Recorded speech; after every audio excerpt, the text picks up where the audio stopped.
Donc jusqu'à maintenant on a utilisé un petit peu de CSS3 pour créer des effets de rotation, de transition de couleur. On a obtenu quelque chose comme ça.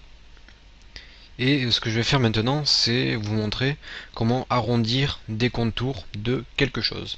Donc quand je dis quelque chose, ça peut être soit une photo, soit par exemple un carré ici dessiné. Donc là notre carré marron-jaune, on va pouvoir lui arrondir les rebords. Donc si je veux par exemple arrondir le coin supérieur gauche et le coin inférieur droit, je vais pouvoir le faire maintenant avec le CSS. Jusqu'à présent, c'était pas possible de le faire sans Photoshop. Donc je vais vous montrer. Ça a l'air un petit peu barbare comme syntaxe, puisqu'on va écrire beaucoup de lignes pour très peu de choses en fait.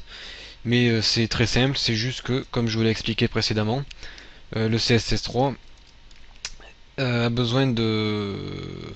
En fait, il n'est pas interprété pareil par les navigateurs. Du coup, on doit donner beaucoup de précision à chaque navigateur pour que notre effet puisse être le même de partout. Donc, ce que je fais, c'est que je veux faire des modifications sur les commentaires de la balise OL. Ce que j'ai appelé commentaire, en fait, c'est le carré jaune que vous avez ici. C'est tout ce qui englobe les commentaires de nos utilisateurs. Comme vous pouvez le voir, commentaire, c'est tout en haut ici. C'est ma balise OL qui fait toute la page et qui est refermée ici. Donc moi, ce que je veux faire, c'est travailler sur cette balise OL. Et ce que je veux, c'est modifier le contour. Donc je marque border-radius. Donc ça, le border radius, c'est les angles de notre objet. Et ce que je veux, c'est modifier le coin supérieur gauche, donc top pour dire en haut, et left pour dire à gauche. Et là, je vais dire 15 pixels. Notre arrondi fera 15 pixels. Donc en fonction de ce que vous mettez ici, l'arrondi sera plus ou moins prononcé. Je vais dire en dessous border-radius-top right 2.0 pixels. Je ne veux pas toucher à mon top right. Je vais faire un copier-coller de ça. CTRL-C, CTRL-V. Je veux le bottom right. Le bottom right, je le veux en 15 pixels. Et le bottom left, je le veux en 0 pixels. Donc là, si je fais ça, rien ne va changer. Puisque vous savez maintenant, on est obligé d'écrire -moz. Je vais faire juste -moz. Je vais pas faire compliqué ce coup-ci. -moz. Encore une fois, je dois le répéter encore deux fois ici. Donc CTRL-C, CTRL-V. Et je vais faire aussi le WebKit, puisque ce sont les navigateurs les plus utilisés. Donc je vais me concentrer sur ce qui est le plus utilisé avant de passer au reste. Voilà. Donc là, j'ai fait ça pour la compatibilité entre navigateurs. Ce que je fais, c'est que je copie la première ligne ici et ici. La deuxième ligne ici et ici. C'est pour dire à tous les navigateurs que je veux mon coin supérieur gauche et mon coin inférieur droit arrondi. Donc là, j'ai dû sauter une étape puisque j'ai pas mis ça ici. Voilà. Donc là, je vais décaler un peu plus ici et un peu moins par là.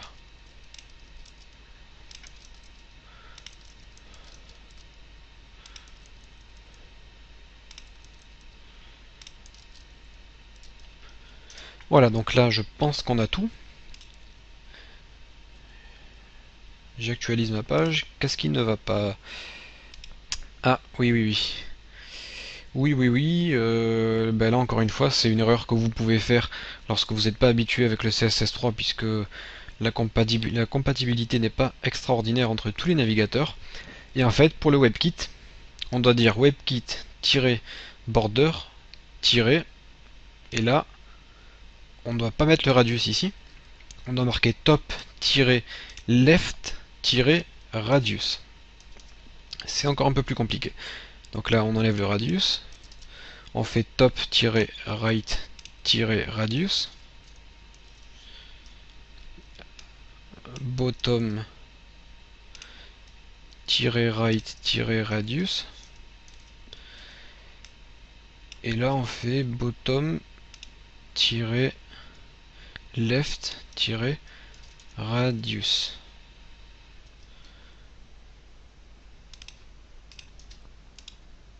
Voilà. Donc là, ça a bien fonctionné. Donc on voit que ici, mon bord est arrondi. Et là, mon bord n'est pas arrondi. Pareil en bas à droite il est arrondi, en bas à gauche il n'est pas arrondi. Donc ça c'est un effet, c'est vrai que c'est beaucoup de lignes de code pour très peu, mais c'est assez joli quand même, ça peut vous permettre de faire des choses très soignées sur vos pages web. Donc ce que je vais faire, c'est que je vais mettre aussi des ombres pour vous montrer un peu, encore une fois, le texte shadow. Je vais mettre des ombres sur mes commentaires. Donc commentaires, et là je vais faire les ombres sur les liens, donc A. Je vais faire un copier-coller du texte shadow. CTRL C. Et je vais le coller ici.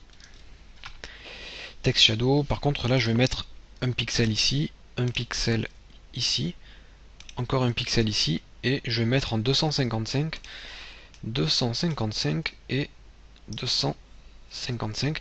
Puis en transparence, je vais plutôt me mettre en 0, ouais, 0,8, 0,9. Ensuite, ça, je vais laisser ça comme ça. J'enregistre, je teste. Et là, on voit que j'ai mis une couleur blanche en dessous de mes liens. Du coup, ça nous fait un petit peu un effet de relief. Puisqu'on a mis du blanc juste, tout juste en dessous des lettres. Et on a l'impression qu'elles sont en 3D et qu'elles sortent un petit peu de notre écran.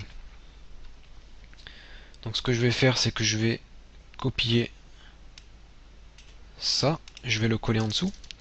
Et je vais faire commentaire. Déjà, j'ai fait une petite erreur.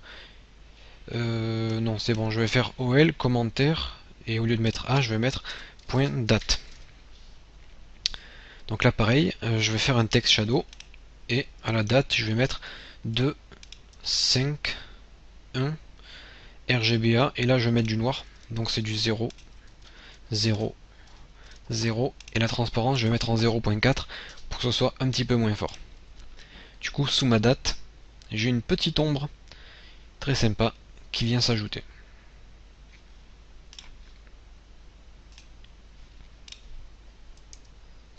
Donc, qu'est-ce que je peux vous montrer? Je vais déjà changer un petit peu les utilisateurs, voilà. Donc, point utilisateur, 2.over. Et je veux modifier le background. Donc, je veux modifier le fond. Et je veux modifier la couleur. Donc j'aurais pu mettre une couleur manuellement, mais sinon je peux mettre du RGBA. Je vais mettre 255, 255, 255 et 0.2 en transparence. Là par contre j'ai oublié les points-virgules ici, si vous me le dites pas. Voilà. Donc je mets les points-virgules un peu partout. J'enregistre quand même un peu la page.